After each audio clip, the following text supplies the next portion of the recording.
Johnversations Podcast. This is episode number 37, and as always, I am your host, John Connor. This is a guest-free little mini episode. Only going to be a couple minutes long, but the title of this episode is Just Fucking Vote. Please, get out to the polls, right? If you're listening to this, I know what you're thinking. Wow, I opened my Apple Podcast. I opened Spotify. I got the alert from Amazon. A Johnversations episode on a Monday. They usually drop Wednesday. And you're right, they usually do. But we recorded this episode a little bit early because if you're listening to this and it just came out, it's Monday, November 2nd, which means it is the Monday before Tuesday, November 3rd. And on Tuesday, November 3rd, you just got to fucking vote. I'm going to tell you, if you haven't early voted, if you haven't sent in that mail in, life is crazy right now. You know, COVID is insane. Like its numbers seem to be going up everywhere.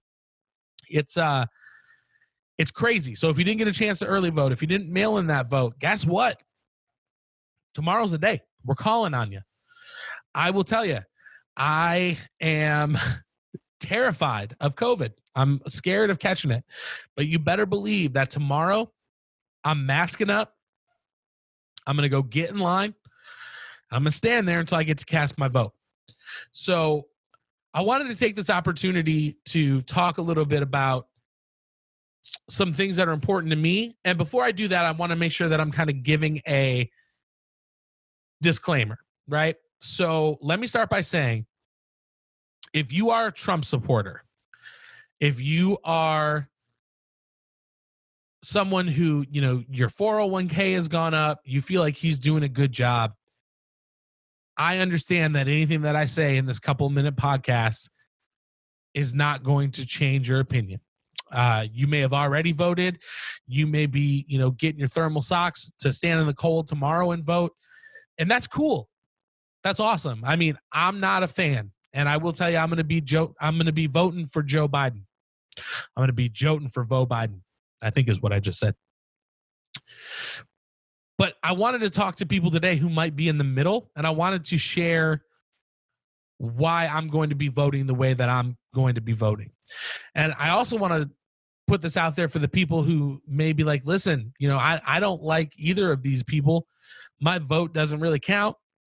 So not going to vote. Because that's the wrong attitude to have, right? We need you, whether you're Democrat, Republican, we need you.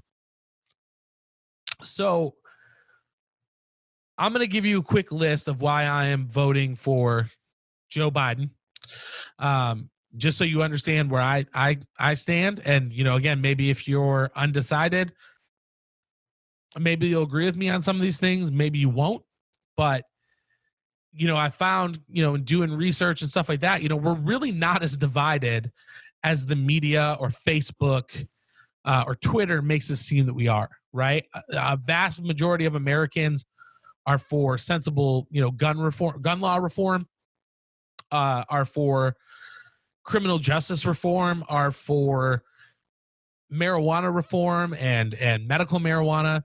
But, you know, you don't hear that. You don't hear that on the news. You don't see that on Facebook. It's you're on the right, so you're automatically racist. You're on the left. You're a snowflake who wants to let every immigrant in and you know, want to be socialists and we're all standing in a bread line and that's really not the case. So let me talk a little about why. So for me, I'm voting for Joe Biden. Number one,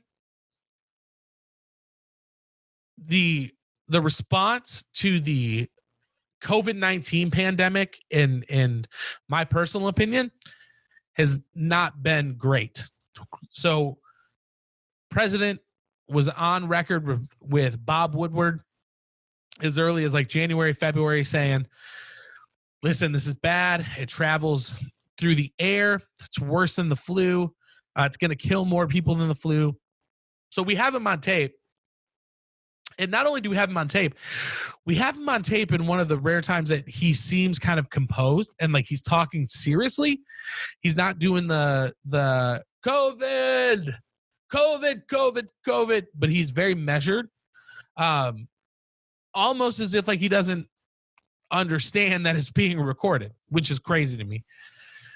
But in a very calm, very patient, he says, listen, we know how bad this is. We know how bad it could potentially get. But we don't want to cause panic to the American people. So knowing that now, seeing him go out and saying it's going to go away, it's just the flu. We don't need to enact, any orders to have companies start making emergency PPU, anything like that. Sunlight will kill it. It's the best disinfectant. Obviously joking or not, talking about injecting disinfectant, saying things like, of course we have more cases. We're testing more. Wanting to slow down testing and saying that he never kids about slowing down testing. These are all reasons that I'm voting for Joe Biden. I'm voting for Joe Biden because, Joe Biden wants to double our testing sites. He wants to do contact tracing. Biden wants to, again, make sure that in areas where cases are under control, how can we reopen those areas responsibly and do it gradually? Because this is the thing I'm going to tell you, you see Trump has said it himself. Guess what? November 4th, they're not going to be talking about COVID. I don't think that's the case. I think it's going to continue to get worse before it gets better. And I want somebody at the wheel that I feel like is going to drive us towards being as successful as we can. So again, that's one reason. Another reason I'm joeing for Joe Biden is I feel like a vote for Joe Biden is a vote against the Proud Boys. I feel like it shouldn't be very hard for someone to stand up and say, hey, there's this group of people founded by Gavin McInnes, which if you just want to be grossed out, Google Gavin McInnes or go on YouTube and give him a search and then watch some of the stuff that he said about wanting to punch people and attacking women and it's frankly it's pretty fucking gross. But the Proud Boys are a group of misogynist white men. You have to be beaten in. I watched a documentary where you had to be beaten in, and while they were beating you, you had to name as many breakfast cereals as you can. So just like a group like that to like take getting jumped into a gang, but make it so Captain Crunch, Crunch Berries, Fruity Pebbles, ow! Just make it so fucking lame. But why that's ridiculous, they're extremely dangerous. They're dangerous in their ideology. They're dangerous in their willingness to resort to violence.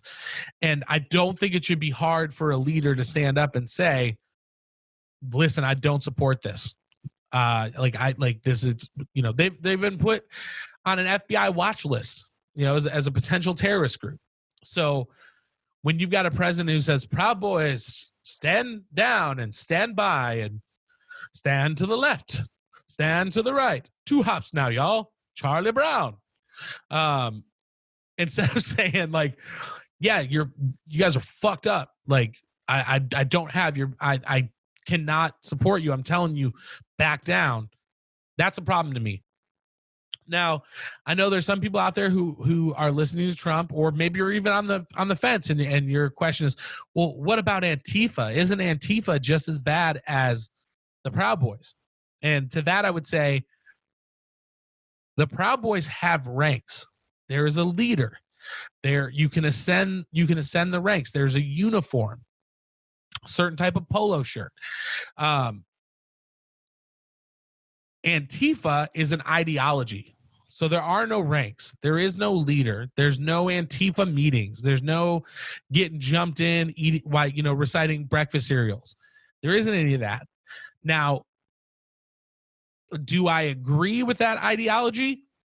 Not necessarily. Can I understand why people might want to riot right now and why people might want to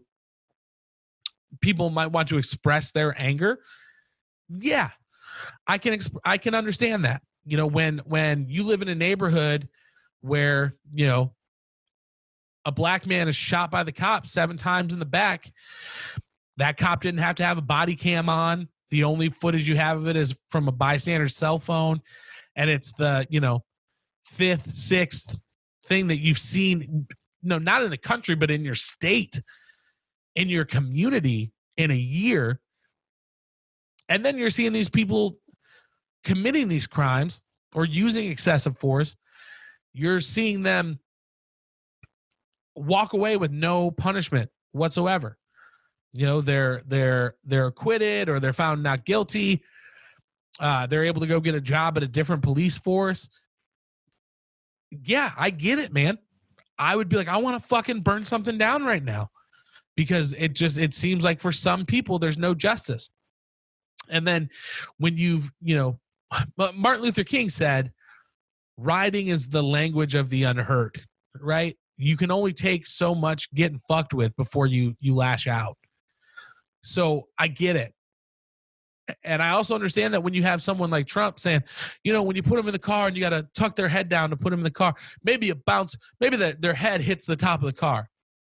You know, so when you're a group of people that are like, the police are overly violent with us, the police stereotype us, we're being killed at an alarmingly disproportionate rate, and you've got your president saying, bounce the head off the top of the car. I can get being pissed off, you know. And do I blame Trump for systemic racism? No. Do I blame him for fanning the flames? 110%. It should not be hard to say Black Lives Matter, right? It should. If someone says Black Lives Matter, your only response should be, yeah, you're right, they do.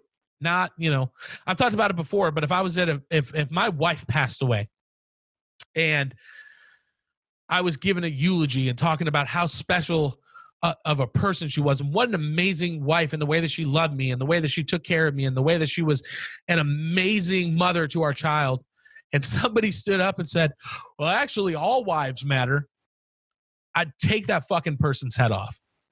And I think, you know, you would too. Replace it with your mother or husband, or, you know, there are sometimes that the only response should be, you're right. And Black Lives Matter is one of those. So again, when you've got a president who won't support it, when you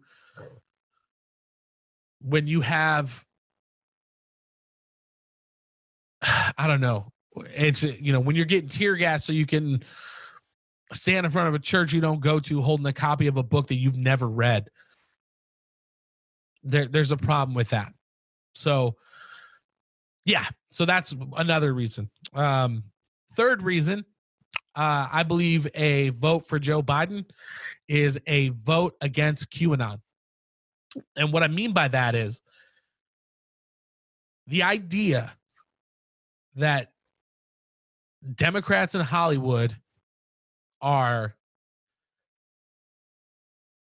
killing babies and drinking their blood and involved in this massive pedophilia ring, and that Tom Hanks never had COVID, and that he's a Greek citizen to avoid pedophilia charges, and that, you know, there's Trump or somebody else in the White House, maybe Ivanka, because when, you know, she's not selling those Chinese patented handbags, she's working to disseminate important information out to a group of internet live action role players. It's just fucking cuckoo bananas bonkers. And I say that as someone who, you know, my wife works in the social work field. She's worked for domestic violence. She's, you know, worked for drug treatment centers that specifically focus on helping women. And these are women who, you know, they've been sold. Some of them been sold to a pimp for drug money. You know, some of them have been given to a pimp who's then, you know, taken that young girl, and her whole life has been different guy, you know, just taking advantage. So when you push such a crazy conspiracy, when you push something, it's not only ludicrous, it's harmful, and it's taking away from real victims, and it's taking away from people who actually need help, and it's taking the legitimacy of the work that these people do every single day and kind of spitting in the face of it. So not only do you have this crazy internet-based conspiracy theory, you now have people who are running for local government and Senate who believe this shit. These are people that want to have a job in your government, who thinks that Hillary Clinton has a paper hat on at a pizza place in Washington, D.C., selling kids out of a basement. And P.S., the building had no basement. So it's, I don't know. It is ludicrous to me. So, you know, I'm voting for someone who will stand up and say, this is absolutely ridiculous.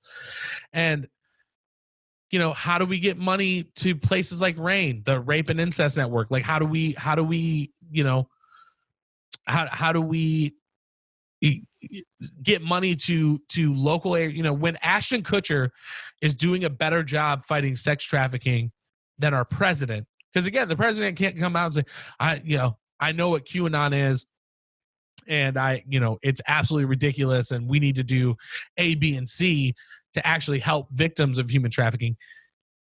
He comes out and says, I don't know who Q people are, but I know that they like me. Because that's all that fucking matters to him. That's all. Is, you know, whether or not those people like him. If they like him, he's willing to put up with whatever garbage spews out of their mouth, or you know, whatever crazy conspiracy they can come up with. Then he retweets it and is like, I don't know. So that kind of transitions me into my next position. So again, I'm voting for Joe Biden because I think a vote for Joe Biden is a vote against David Duke and the KKK. David Duke used to be a Grand Master or Grand Wizard or Grand Torino, whatever stupid fucking verbiage they use to put on their backup laundry cloaks and get out there and circle jerk each other. We're the superior race. Oh, yeah. Pour that gasoline on that old cross, Bubba. Oh, careful, don't light the trailer on fire. It's bullshit. It's a bunch of circle jerking fucking bullshit. But David Duke comes out and says, I endorse him. And Trump says, I don't know much about this David Duke. I mean, I don't know a lot about who he is. I've heard things where you could go back just a few years before, and he's on tape saying that David Duke is a terrible human being, and then the KKK is vile, and condemning this person until that person supports him.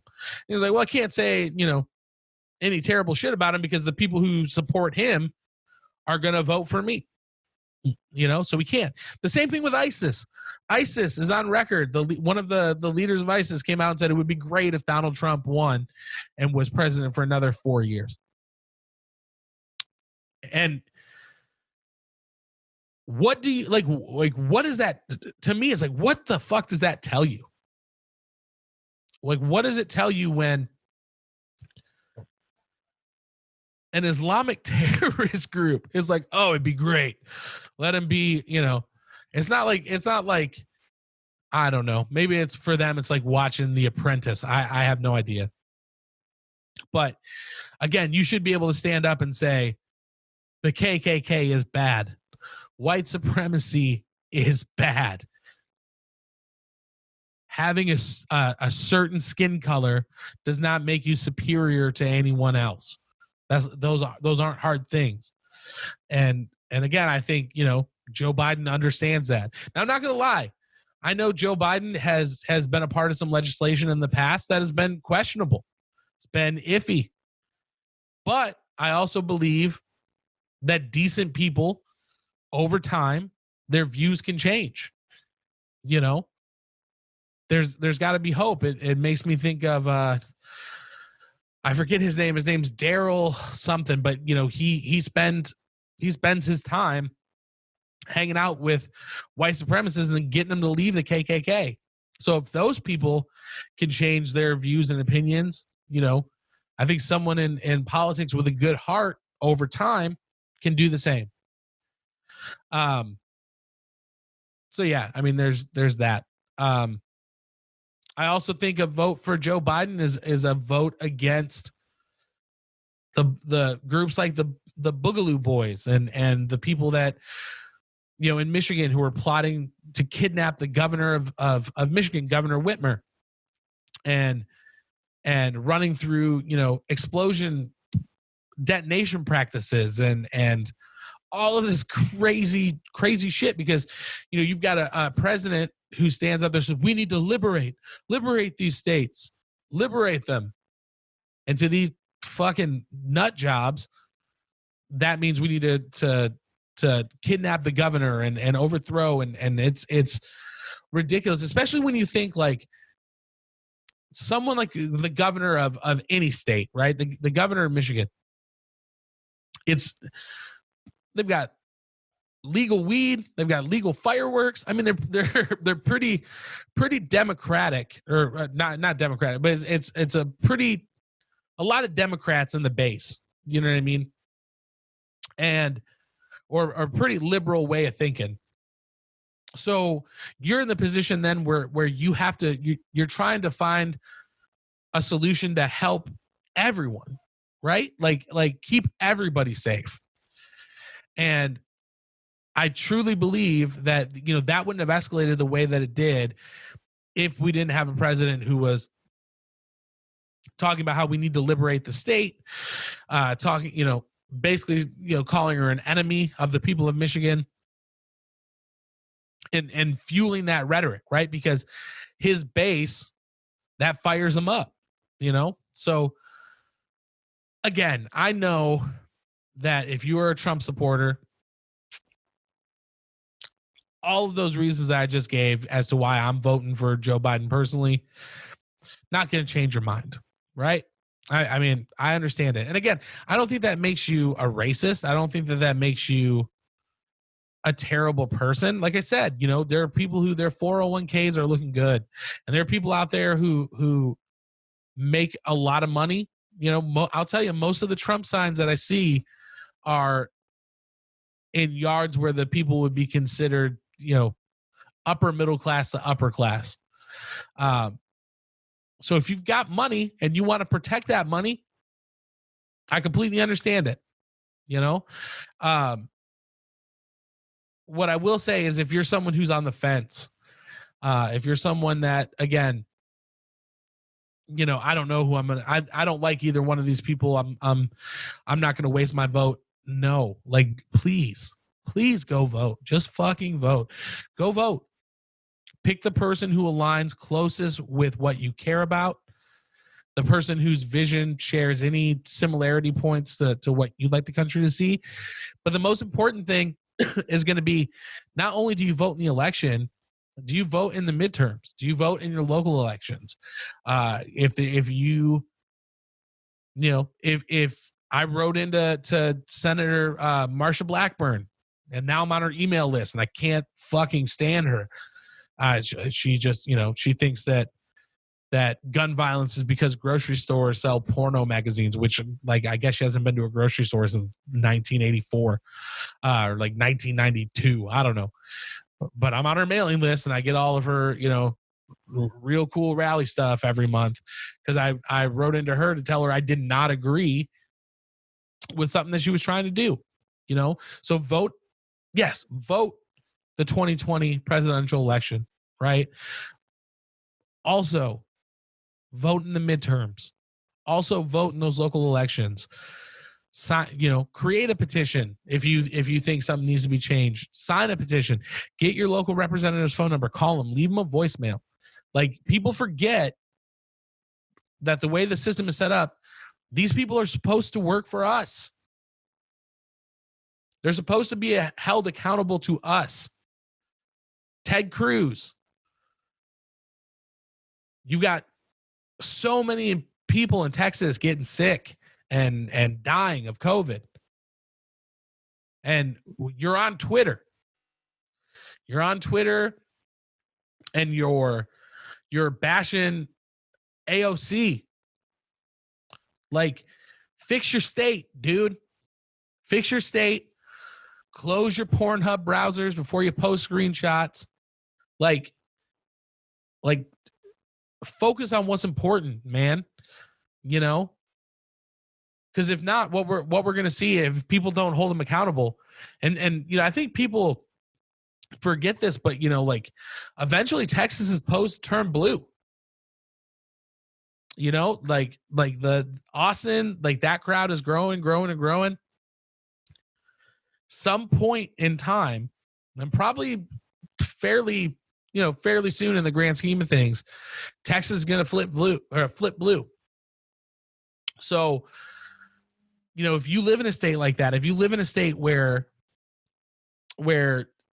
your senator is